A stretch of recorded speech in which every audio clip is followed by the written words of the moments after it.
Olá! O câncer de mama ocupa a primeira posição em mortalidade por câncer entre as mulheres no país. O câncer de colo de útero está na terceira colocação. Por isso, as campanhas para prevenção desses cânceres como são realizadas no Outubro Rosa são essenciais para diminuir a espera das pacientes e agilizar o tratamento. Para repercutir as ações realizadas nesse mês, recebo no Alesp Cidadania de hoje a ginecologista doutora Albertina Duarte. É sempre um prazer recebê-la aqui, doutora. Seja muito bem-vinda à Rede Alesp.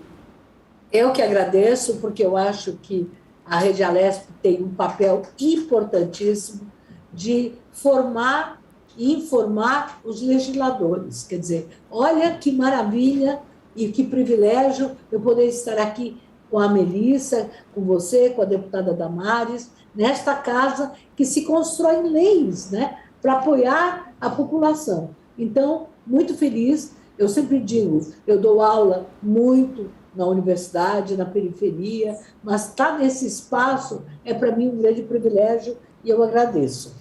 Com certeza, a deputada Damares vai integrar a nossa conversa dentro de alguns instantes, mas enquanto isso a gente conversa com a doutora Albertina, que é com certeza uma das maiores autoridades com relação ao tratamento das mulheres, com relação à ginecologia. Então, a doutora Albertina com certeza tem muito a nos acrescentar. Doutora, eu queria que a senhora falasse, a senhora pontuasse para nós quais são os fatores de risco para o câncer. E quem está fora desse perfil, geralmente a gente ouve no médico se você tem alguma predisposição dentro da família, mas quem está fora desse perfil também tem que se preocupar com esses exames preventivos? Como é que funciona? Bem, nós temos 66 mil casos e 280, quer dizer, agora, depois da pandemia, nós vamos saber que nós vamos ter muito mais casos sem diagnóstico. Então, ter 66 mil casos de uma doença é necessário uma atitude de prevenção. Como você disse, são 22.500 mortes no ano de 2019 por câncer de mama. Então, é a primeira causa de câncer entre as mulheres. Quais seriam os riscos altos? Todo mundo ouve falar mãe, irmã, família materna que teve câncer antes ou após a menopausa. Então, esse é um fator. Se você tem alguém na família, realmente você ficar atento. Mas os outros fatores que eu quero repensar aqui com vocês é uma menina que tem a menarca precoce. Então, digamos, eu menstruei aos 11 anos, você menstruou aos 10. Então, quem menstrua precocemente tem mais risco de câncer de mama, porque tem uma dose alta de hormônios. Então, tem uma exposição grande de hormônios. O fato de ter uma menopausa tardia. Então, quem menstrua cedo, ao contrário do que se pensa, tem menopausa mais tardia. Então, menopausa em torno dos 55 anos também é uma grande exposição de hormônio. Quem tem uma gravidez depois dos 34 anos é de risco. E aí as pessoas pensam, mas agora quase todo mundo, as mulheres de nível médio estão tendo filhos com mais de 30 anos, 35 anos. Quem nunca teve filhos tem risco. Quem usa muitos anos anticoncepcional oral. Agora, uma coisa que as pessoas têm esquecido é a má nutrição. Então, pessoas que têm má nutrição e obesidade. A obesidade aumenta, assim, em torno de 20% o risco de ter câncer. E, realmente, quem tem também uso de alcoolismo, alcoólatra, quer dizer, não alcoólatra social, aquela pessoa que bebe mais do que a conta, e geralmente esconde, tem um aumento de 20%. Agora, atenção, quem não faz exercício é 40%. As pesquisas estão mostrando que se você fizer 3 horas de exercícios por semana, você diminui em 30%, olha, 3 horas, 30% o risco de ter câncer de mama. Então, o sedentarismo, ele é maior em termos de risco do que a obesidade e o alcoolismo. Então, as pessoas esquecem isso. A relação com as tensões emocionais também existe, né? De repente, você ter um trauma, e agora, em termos de pandemia, nós vamos saber que todas as mulheres que perderam familiares, que perderam pessoas. E tem traumas profundos, ou um período prolongado de depressão. Nós sabemos também que, com certeza, as dificuldades de acesso ao serviço de saúde vão ser realmente fatores. Então, agora, na menopausa, e na menopausa avançada, porque o que nós vamos ter? Muitas mulheres agora, na pandemia, tiveram sua menopausa antecipada. E muitas meninas também tiveram a menstruação antecipada. E a falta, todo mundo adiou a mamografia. A grande porcentagem das mulheres adiou por 1 a 2 anos a mamografia. Doutora, a senhora falou da menstruação mais precoce. Abaixo dos 10 anos é considerada a menstruação precoce ou até 11, 12 anos? Quando que é considerado e se há possibilidade de retardar essa menstruação precoce? Por exemplo, a mãe menstruou precocemente, a avó menstruou precocemente, para evitar que essa filha menstrue precocemente, há alguma forma, algum medicamento que pode inibir ou não se deve, nesse caso, administrar uma medicação? Nossa, Melissa, essa pergunta é muito querida, porque a minha tese foi de hormônios, né? E foi justamente trabalhou com puberdade precoce. Veja bem, então, a minha tese de mestrado. Bem, veja bem, nós consideramos menstruação precoce ou puberdade precoce abaixo dos 10 anos. Então, a média é em torno de 12 anos no Brasil, mas está antecipando. Então, menstruar antes dos 10 anos é considerado menstruação precoce. Quando é que nós podemos retardar? Assim, uma menina que tem 40 quilos e mede 1,50 m, ela é candidata a menstruar precoce. Então, sempre que a distância entre o peso e a altura, quer dizer, se você tem 1,60 m e pesa 50 quilos, com certeza você pode estar menstruando precocemente. Então, como é que coisas naturais, exercícios e uma alimentação que impeça de ter essa aproximação entre o peso e a altura. Seria a massa corporal. Bom, muitas meninas menstruam com 9 anos, ou vão menstruar. Como é que nós sabemos? Ter pelos, a mama crescendo em torno de 7, 8 anos. Nós podemos, sim, usar medicações hoje cada vez mais controladas e que está disponível, inclusive, na rede pública. Você sabe que aqui em São Paulo, em muitos estados, tem a menstruação para atrasar a puberdade precoce e que acaba perdendo até a validade, porque é muito de desconhecimento, muitas vezes, dos pais, e tem uma burocracia assim para usar essa medicação, que pode ser usada por 3 meses, 4 meses, e atrasarmos a menstruação. Eu não estou defendendo a medicação, estou dizendo que ela existe. Mas se você tem na família todo mundo que menstruou precoce, com 9 anos, 10 anos, ficou baixinha, porque geralmente 2 irmãs, uma que menstruou aos 12 e uma que menstruou aos 10, a de 12 anos fica mais alta, sim.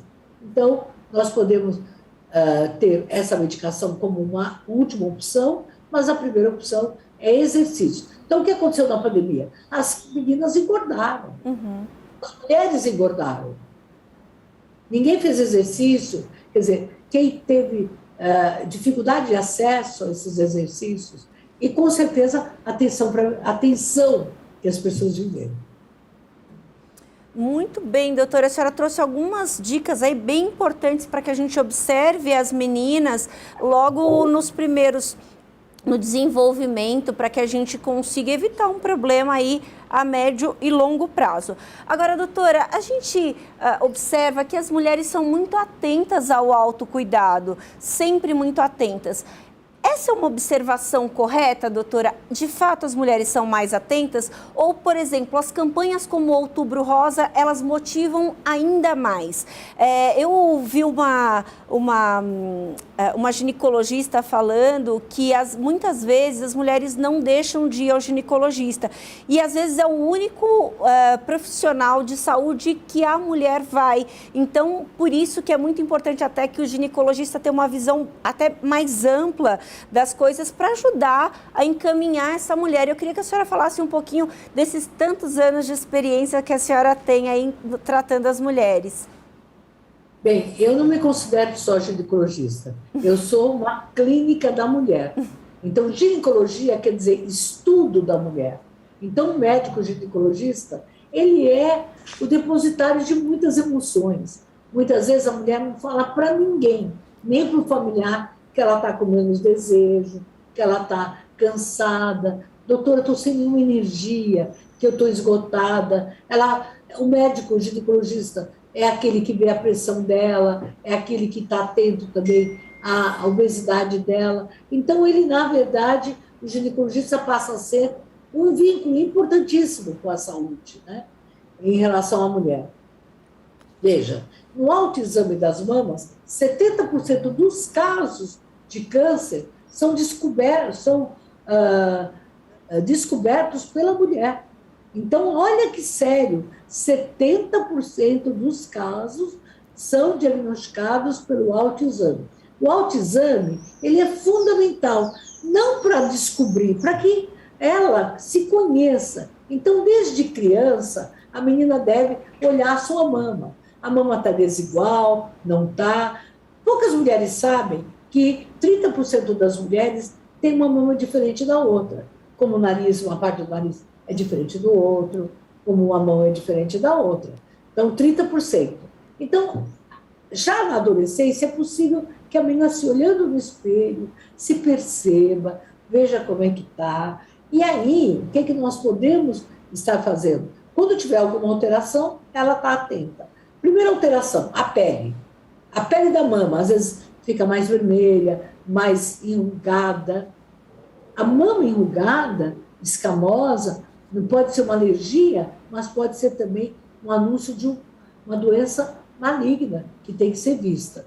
Outra coisa importante, além do exame feito no sentido anti-horário, olhar como está a mama, é possível também, ao apertar a papila mamária, se sai uma secreção sanguinolenta, opa, alerta já. Se sai uma secreção amarelada,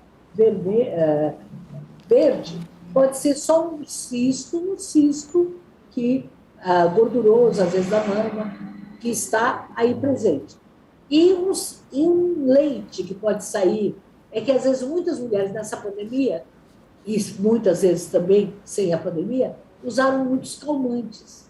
Então, o uso de calmante, de remédio para emagrecer, mexe com a hipófise e aí com a prolactina. Então, muita mulher tem leite, que a gente chama galactorreia, quer dizer, como se ela tivesse com secreção mamária, e é porque ela está usando calmantes. Então, isso também é importante. Outra coisa importante, né? O homem não se toca. O homem não se toca. Então, o câncer de mama existe em homem. 340 homens morreram no ano de 2019. Quer dizer, praticamente um homem por dia. Mas ele não toca. E se ele vê, ele fala, o que será que aconteceu? Eu nem vou falar com ninguém. Então, o homem também está atento, também é importante. Mas, geralmente, quem vê a mama diferente do homem é a mulher. Oi, está acontecendo alguma coisa aí com a sua mama? Vamos no médico? Ele fala, não é nada, você que está vendo coisas.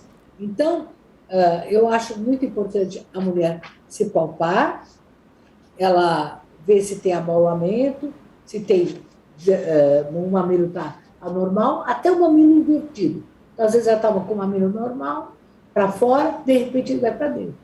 Isso, às vezes, é um cisto, um tumor, que está puxando, está mudando a estrutura. Então, o exame da mama pela mulher é fundamental. Quando é que ele deve ser feito? Toda hora? Não. Todo dia que termina a menstruação. Terminou a menstruação, ela se examina. Acabou a menstruação, vamos examinar. Todo mês. Mas eu não menstruo mais. Então, elege o dia do aniversário. Então, você fez aniversário dia 8 de março. que é o Dia da Mulher. Então, todo dia 8, você faz um toque na sua mão, uma vez por mês.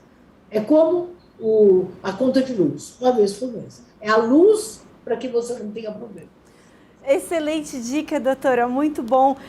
Até para que a gente crie ali um lembrete, um hábito relacionado ali à saúde, à própria saúde. Muito bacana mesmo essa dica.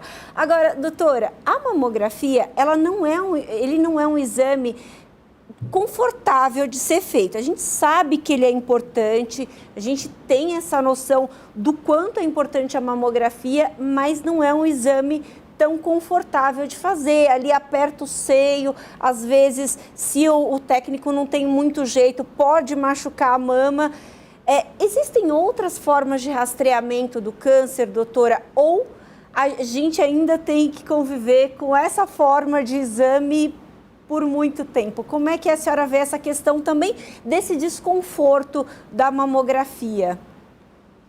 Olha, Melissa, você tocou num ponto importantíssimo. Eu costumo dizer que se o homem tivesse mamografia para a próstata, para fazer exame de próstata, e que apertasse a bolsa escrotal, rapidamente se inventaria outro exame. Eu espero que agora, com tantos cientistas trabalhando na questão do Covid, novas tecnologias em relação à mama pode. O exame, ele é muito chato, ele aperta. Para quem tem peito caído, assim um pouquinho para baixo, esmaga. Você tem toda a razão, parece que é um ataque, uma apreensão na porta.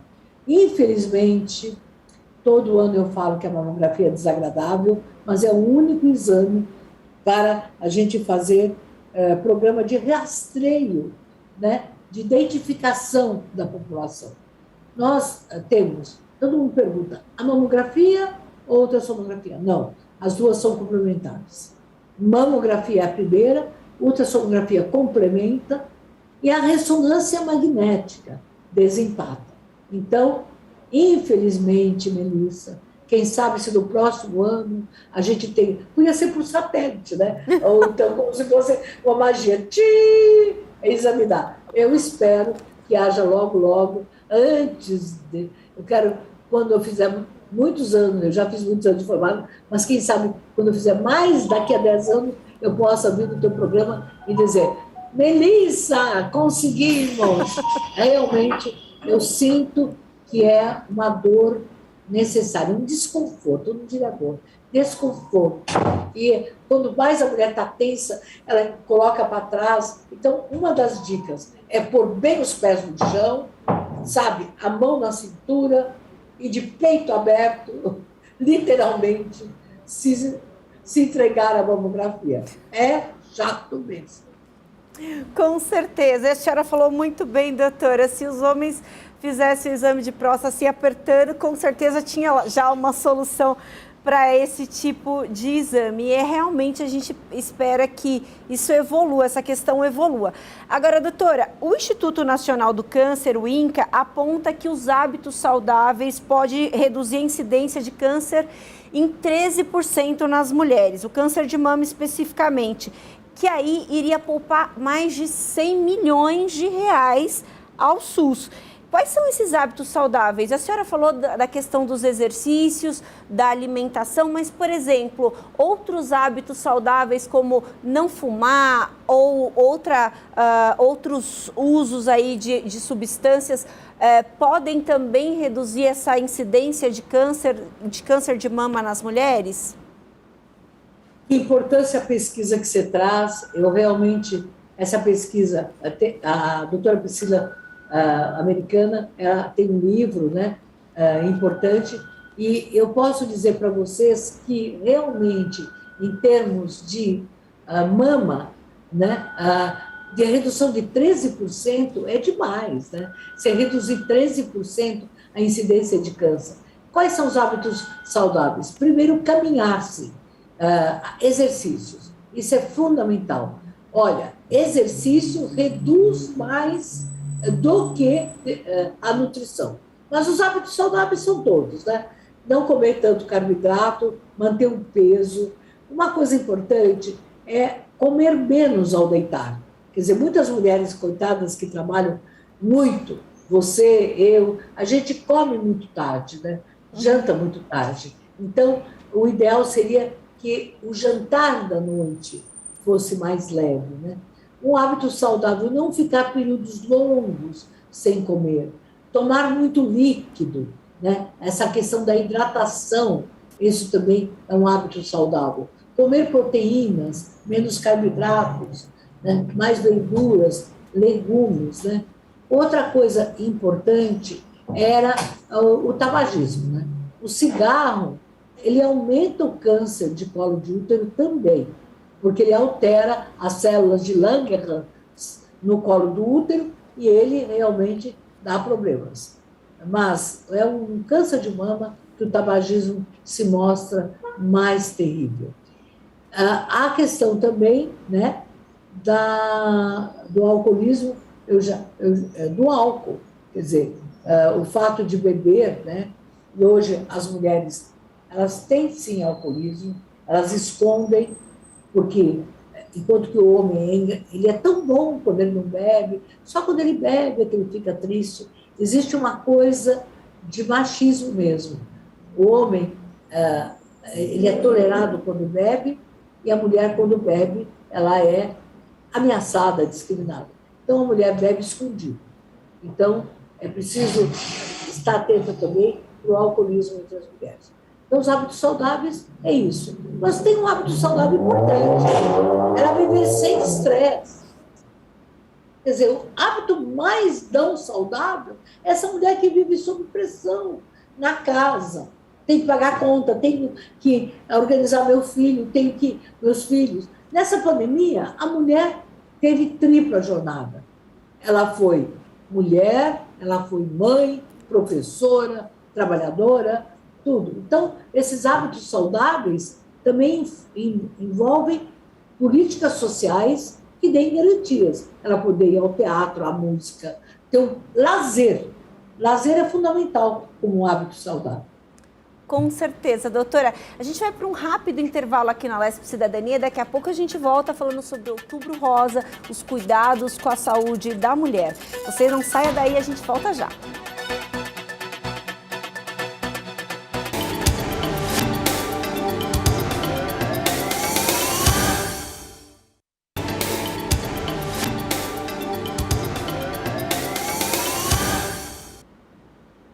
Voltamos com a Lesp Cidadania, a gente está falando sobre o Outubro Rosa e agora no estúdio da Rede Alesp, a deputada Damares Moura, do PSDB. Deputada, seja mais uma vez muito bem-vinda a essa conversa com a doutora Albertina, muito obrigada por ter vindo.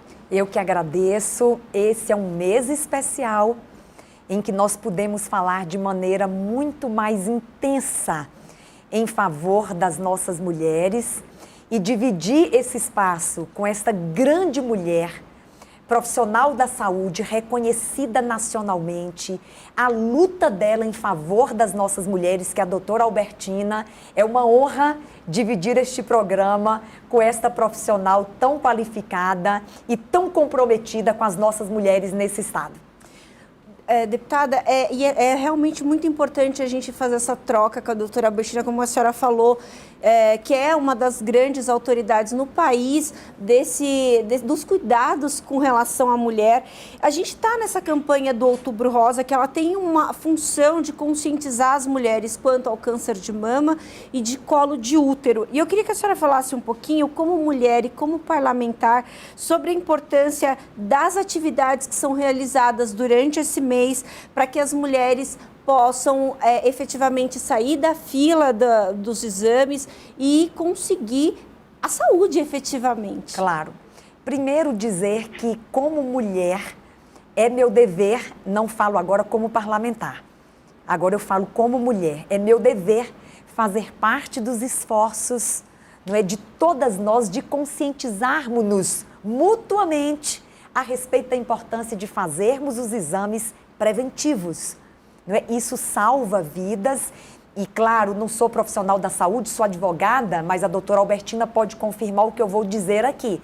Quanto mais preventivamente essa estação for feita, ou quanto mais antecipadamente uma doença como esta for identificada, não é tanto maior a chance das mulheres obterem a cura, fazerem o tratamento com sucesso. Então, a primeira palavra é convidando as mulheres, não é? Ajudando-as, encorajando-as a fazerem o exame preventivo para salvaguardarem sua vida e a sua saúde, não é? Depois, para dizer que aqui no parlamento, assim que ingressei, eu entendi que, embora o meu trabalho, e você conhece bem, já fizemos programas sobre isso, né? E a doutora Albertina também conhece bem o meu trabalho em favor das mulheres, ele está muito direcionado para o combate à violência doméstica contra a mulher. Mas eu entendi, não é, que defender mulheres não é tão somente nos dedicarmos a uma única dimensão dos seus direitos, mas é participarmos juntas, não é, de outras dimensões da vida da mulher.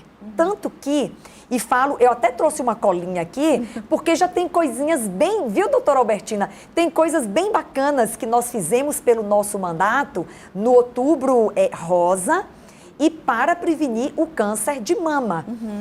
Nós fizemos indicações para o governo do estado, que tem um programa extraordinário, a doutora Albertina conhece, que é da Secretaria da Saúde, que é Carreta Mulheres de Peito. Não é? São carretas que estacionam no município e atendem toda a demanda reprimida, chegam a fazer de 500 a 600 mamografias gratuitas em 15 dias, em 2 semanas, dias úteis, não é? E nós indicamos a carreta para pelo menos 9 municípios, sendo que 4 deles já foram atendidos, 3.000 mulheres, a nosso pedido ao governo do estado, fizeram a sua mamografia gratuita através do programa da Secretaria da Saúde, Carreta Mulheres de Peito, acho que vale até a pena a gente citar aqui. Boituva, Cajati, Capela do Alto e Tatuí.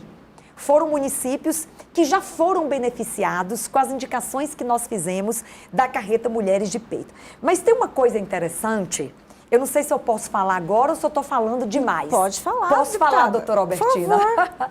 Claro. Nós incentivamos muito, por meio do mandato, o voluntariado, viu, doutora Albertina? É uma força transformadora da sociedade. E nós temos que convidar pessoas, profissionais, que participem conjuntamente de esforços dessa natureza.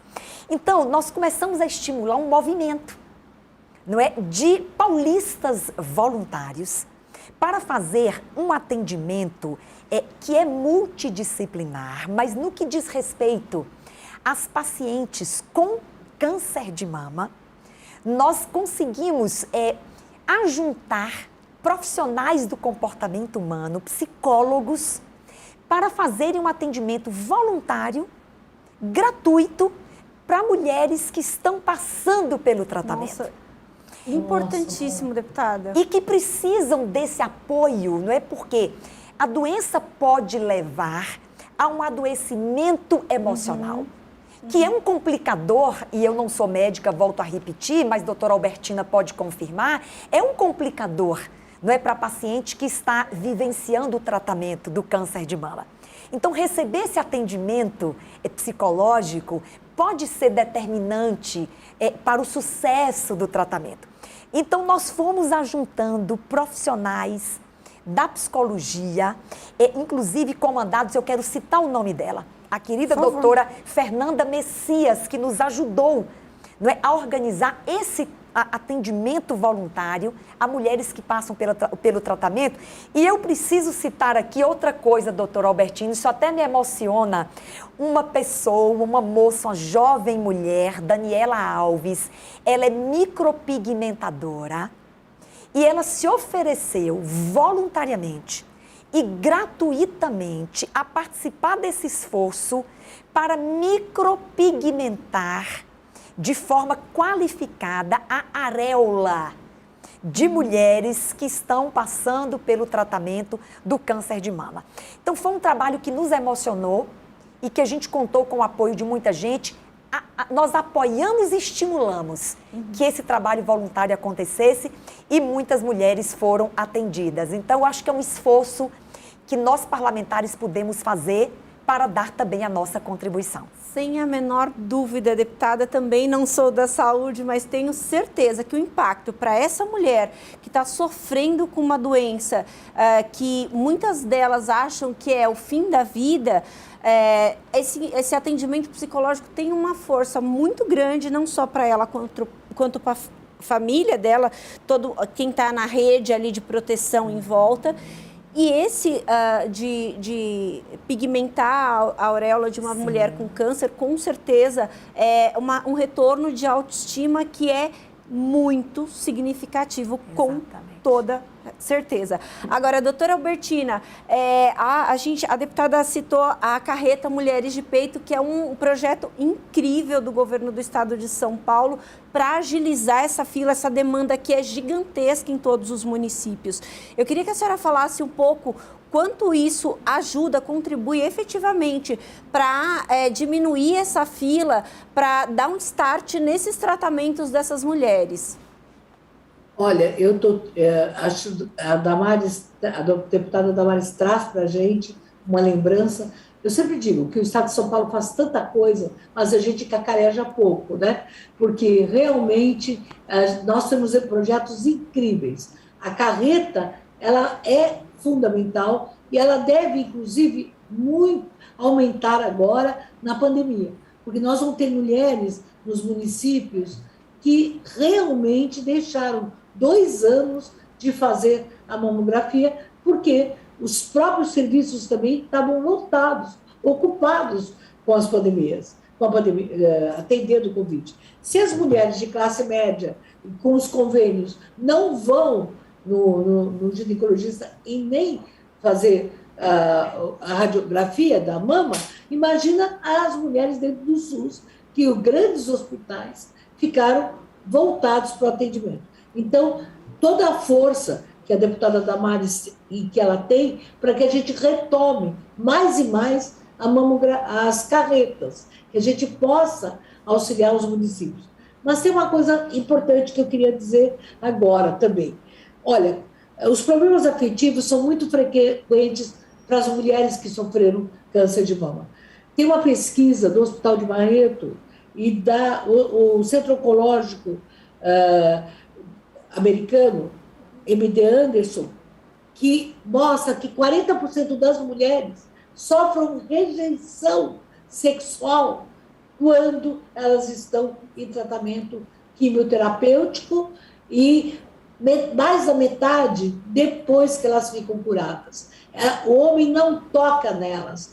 Não é só que o parceiro as abandona. A mulher, quando o homem está com câncer de mama, eu tenho insistido isso na comparação de gênero, nenhuma mulher abandona um homem quando ele está com câncer de próstata. Eu já vi mulheres que estavam separadas e que voltam a ficar para ajudar os maridos. Mas o homem abandona a mulher. Então, é um processo de educação também. Então, o fato de ter uma auréola pigmentada faz com que essa mulher reconheça o seu corpo. E, realmente, esse atendimento psicológico, parabéns para a Daniela Alves, que vai fazer. Que quantas mulheres podem estar fazendo? Já estou sabendo que também outras mulheres podiam se oferecer, outras maquiadoras. Então, acho que, neste momento, nós vamos ter 2 pedaços. Quem está sofrendo de saúde mental, porque pela questão da pandemia, quem está sofrendo por câncer de mama, quem estava sofrendo no tratamento, e a questão da violência, porque muitas vezes esse homem agride essa mulher com câncer, dizendo, você não serve mais para nada, ela chora, para de chorar. Então, está muito ligada à violência também pós-tratamento e durante o tratamento. A quantidade de mulheres sozinhas que eu encontro nas ruas e nos assentos, nas salas de espera dos hospitais, é muito grande. Sempre com uma amiga do lado ou alguém da família. Poucas vezes com um companheiro. Isso é uma questão muito alarmante, né, deputada? Saber que essa mulher precisa, de fato, daquele apoio do companheiro, é óbvio, que é um apoio importante e que faz muita diferença para o sucesso do tratamento dessa mulher. Agora, deputada, no bloco anterior, a doutora Albertina falou um pouco sobre essa questão da queda do número de mulheres que foram fazer, na verdade, de um modo geral, os exames preventivos durante a pandemia.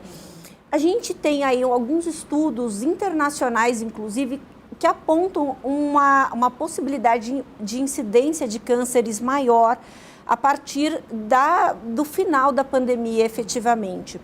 Eu queria saber, como deputada, se a senhora tem tido essa preocupação agora nessa discussão que a gente tem do orçamento para aumentar o recurso, por exemplo, da carreta e de outros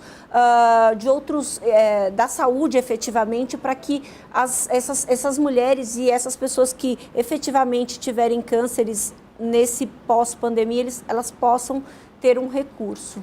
É super importante a gente destacar, respondendo a sua pergunta, e, claro, reconhecendo que há uma demanda muito reprimida, resultante da pandemia, ou seja, além do sistema de saúde em si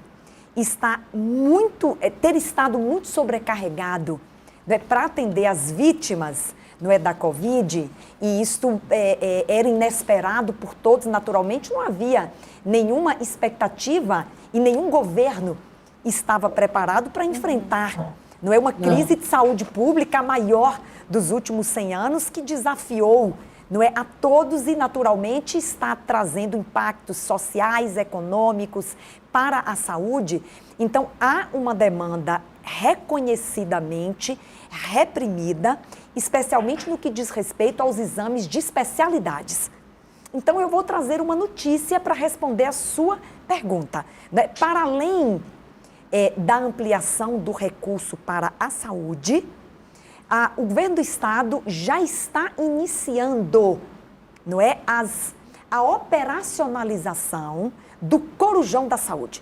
É super importante dizer isso aqui hoje, não é, que foi um programa que obteve êxito na capital, né, São Paulo, e que agora será um programa do governo do estado para o enfrentamento desse pós-pandemia, né, e para o atendimento dessa demanda reprimida e das filas, não é, que se avolumaram com os exames de especialidades, e dentre estes estão as mamografias e outros exames que as mulheres precisam fazer preventivamente, câncer de colo de útero.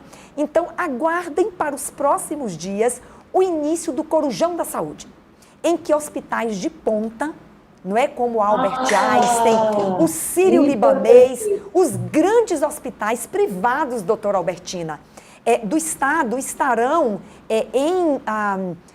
unindo esforços com o governo do estado para zerar as filas, né, para que mulheres, por exemplo, que não fizeram a sua mamografia possam fazer, inclusive de forma bastante qualificada, em hospitais de ponta. Esse é o mais urgente e imediato programa do governo do estado para o atendimento dos exames de especialidade, que inclui as mamografias. Então, Outubro Rosa, vem aí o Corujão da Saúde do governo do estado. Deputada, essa informação que a senhora traz para a gente em primeira mão é importantíssima.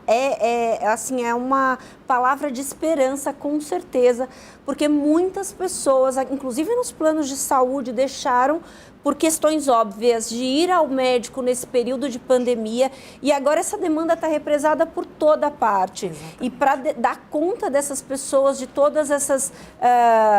dessa demanda que, como a senhora falou, está reprimida, a importância de um projeto, de um plano como esse, um plano estratégico como esse. Então, muito obrigada, deputada, por compartilhar conosco essa informação, porque, de fato, com certeza, quem está nos assistindo tem ali alguém, ou a própria pessoa, tenha essa possibilidade ali de buscar um tratamento. E o Corujão vai ser amplamente divulgado, né? Não vai ser uma informação que esteja restrita a este ou aquele grupo, não é?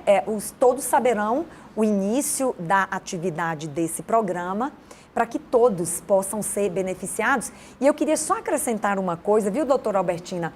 Nós, parlamentares, temos também a possibilidade de indicar nossas emendas parlamentares, que são recursos públicos, né, que podem ser endereçados para fortalecer este enfrentamento.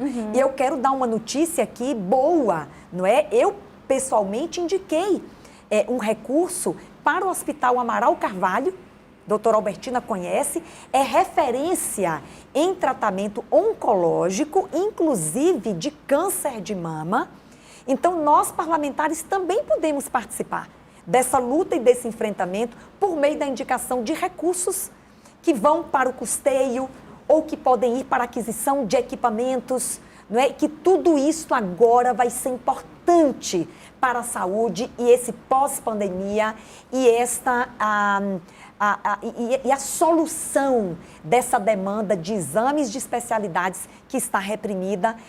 Portanto, é outra forma que o parlamento tem de colaborar, endereçando recursos de emendas para hospitais que são referências em tratamento oncológico para o custeio destes exames e destes tratamentos. Sim, a gente tem que lembrar também, deputada, do próprio paciente de Covid, pós-Covid, que tem ali as suas sequelas e precisa também ser tratado. Então, é uma demanda muito grande, com certeza.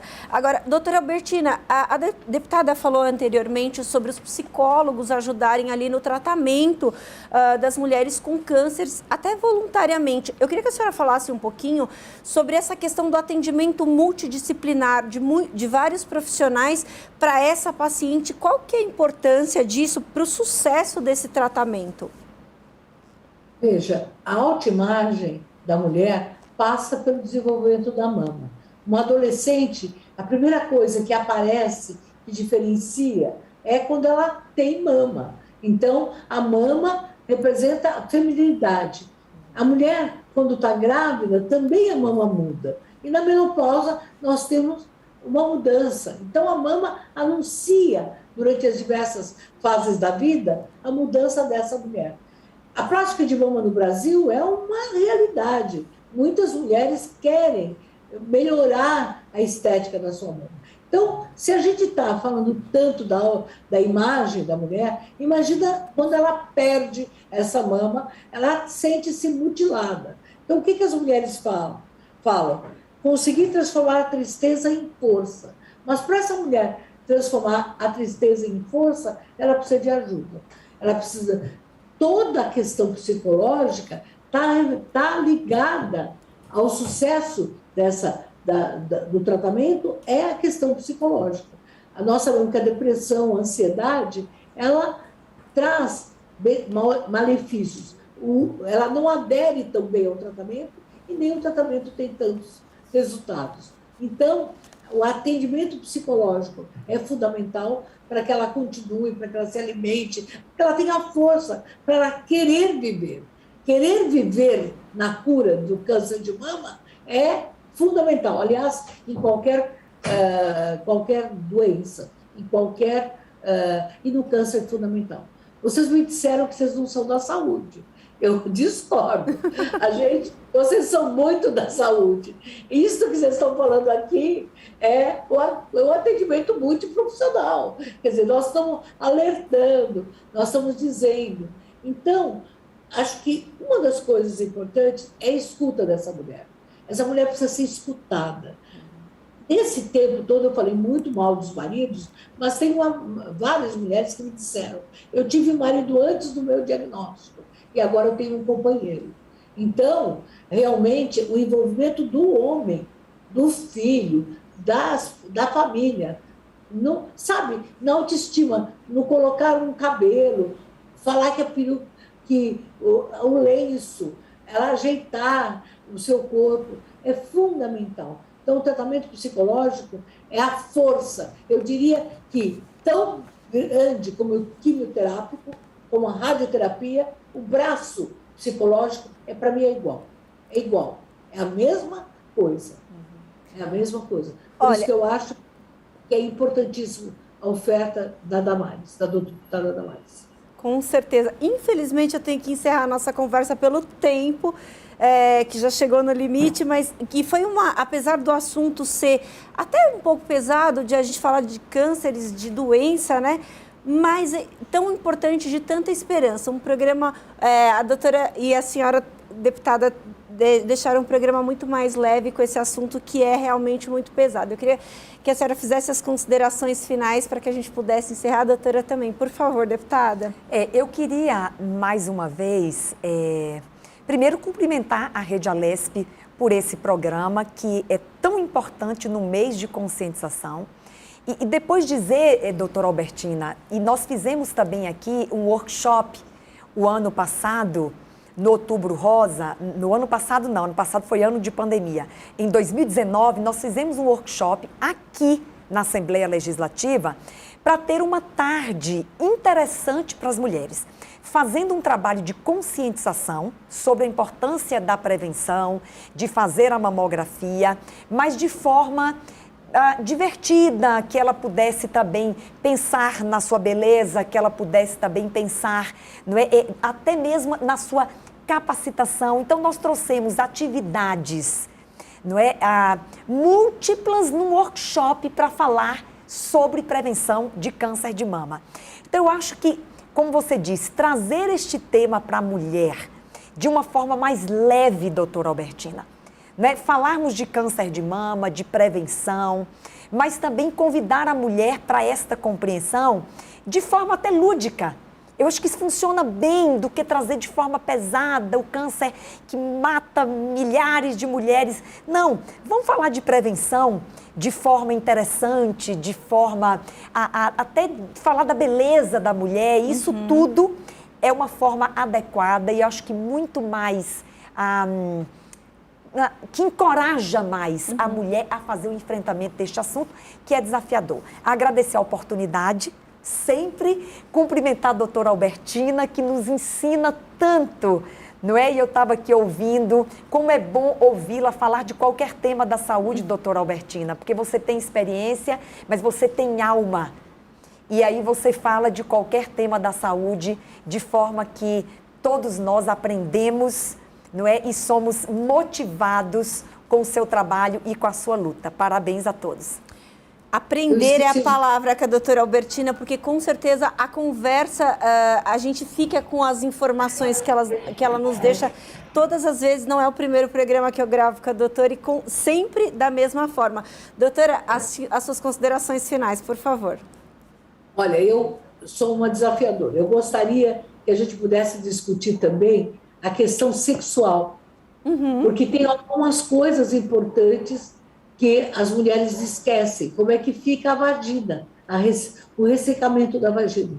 Então, hoje já existem acessos ao laser, a possibilidade de se fazer laser, que é um tratamento muito caro, entre aspas, nada é caro se a saúde é preservada, então, porque ela não pode usar qualquer creme. Então, ela fica com medo de falar. Ela fala, estou com câncer, como é que eu vou falar da minha vagina? Então, eu gostaria que a gente pudesse fazer até um programa sobre a questão da atividade sexual nessa mulher com câncer. E agradecer à deputada Damares, que traz uma alegria muito grande da volta do Corujão. Eu estou lá. Quer dizer, se precisar, eu estarei lá. E lembrar que o Pérola Maito é um grande desafio. Nós somos um dos hospitais melhores do mundo e com mais número de casos também. E que, graças às emendas parlamentares, ele consegue sobreviver.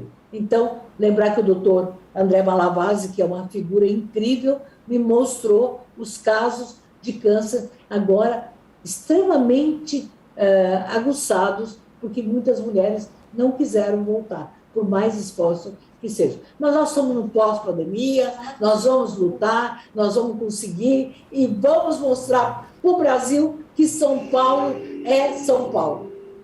Com certeza. Agora, uma última informação para você que está acompanhando aí o Alesp Cidadania. Mulheres de 50 a 59 anos e que estão há mais de 2 anos sem realizar a mamografia também podem realizar marcando pelo telefone no número 0800 779 0000. É gratuito, é do governo do estado de São Paulo e você pode fazer o agendamento.